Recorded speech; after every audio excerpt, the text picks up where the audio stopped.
all to the newer BBCTSCast. As some of you may tell, we have a new intro music, and best of all, new hosts and co-hosts.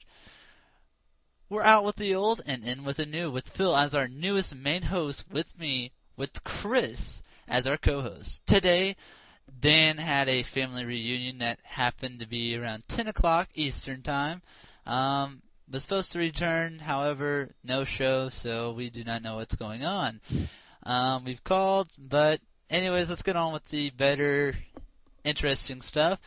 Thanks to look into the 2.0 of BBCTS is better shows, lasting longer with more information, including viewer questions and, of course, call-ins.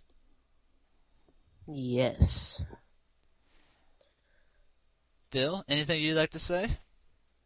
No, just looks like it's going to be a very interesting show, and let's see what we can get done. All right, indeed. Let's see what we can get done.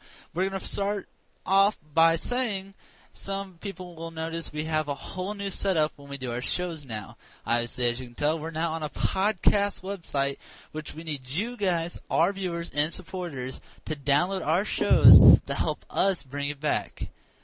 Yes. So let's start it off, and we're going to send it over to Chris with the latest Apple releases. Alright, and this week's latest Apple release is Snow Leopard, which will release in 2009. It comes with Microsoft Exchange support and is actually optimized for multi-core systems. So the applications will run faster and they will run natively. The other thing is that it comes with something called OpenCL, which actually takes your GPU or graphics card and turns it into another processor if you need the extra power. And basically, it helps your Apple computer run faster. All right. Now we'll send it over to Chris yet again for application for the Mac.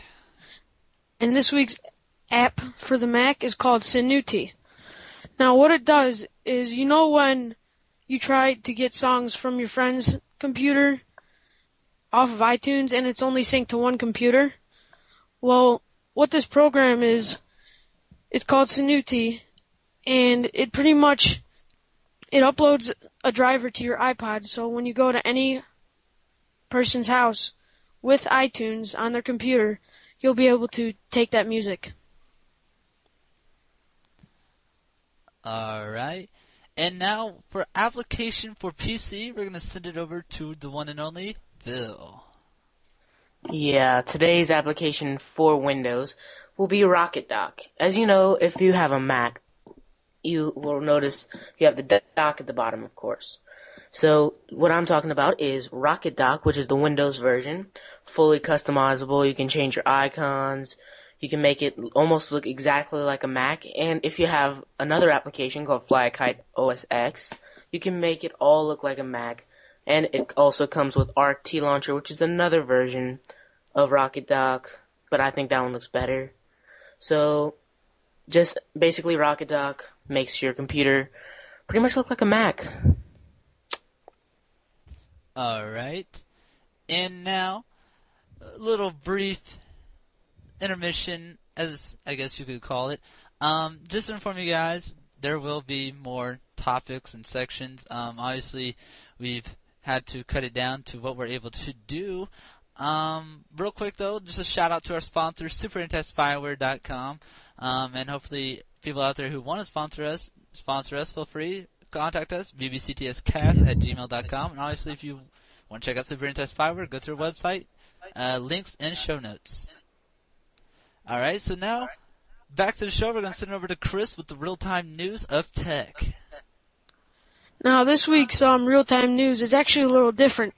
Chrysler says that they're going to actually put wireless hotspots in their car through a system called Uconnect that will actually cost $35 a month.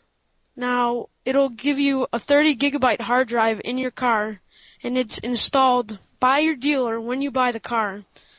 And the wireless router costs $450. Alright.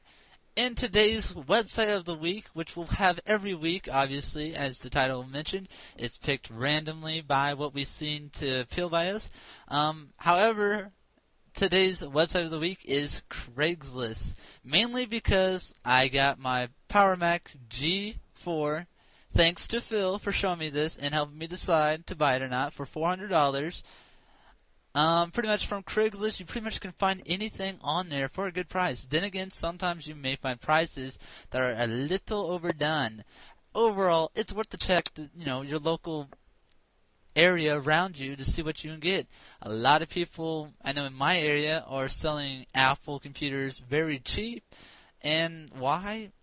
I wish I knew, but I don't mind because I'll just buy every single one. I want to pass it over to Phil right now. Let him talk about website of the week. Yeah, as Tyler said, I helped him find the Mac. I am currently looking for one myself on Craigslist. I have found many, just not locally, but I still think Craigslist very awesome website. I've been looking also at some Toshiba laptops in my area that are very nice. I've been looking at a whole lot of things on Craigslist, and they're pretty much practically new. I mean, some of the things are like 7 months old, and they're being sold for like half the price. When you really look at that, it's still a very good deal. So let's pass it on for Chris's thoughts on Craigslist. My favorite thing about Craigslist is that you don't really pay for shipping. You just go and pick it up. Mainly, there's so many categories of things you can buy on there, and it's just an overall great website to shop on. All right, and real quick, to protect the viewers out there who are actually thinking about going on Craigslist, obviously it's very smart to travel with more than just one person. Whenever I went to go pick up my Mac, I obviously traveled with 3 people, counting myself 3. However, one went in with me, just to make sure, because obviously you're going. For me, I went to a stranger's house. Obviously, I didn't know him. I went to his house so I could make sure, G4 ran perfectly fine. And may I say, I love it. And we've had a lot of fun over the stream lately with the new Mountain Dew flavors and comparing them to, Vista and Mac. We'll get on to that later on to the show. Maybe in future shows we'll mention what they were. But pretty much just make sure you guys are safe, and if you don't really need to see if it starts up, try to meet them halfway in a very open, where a lot of people are, just to stay safe.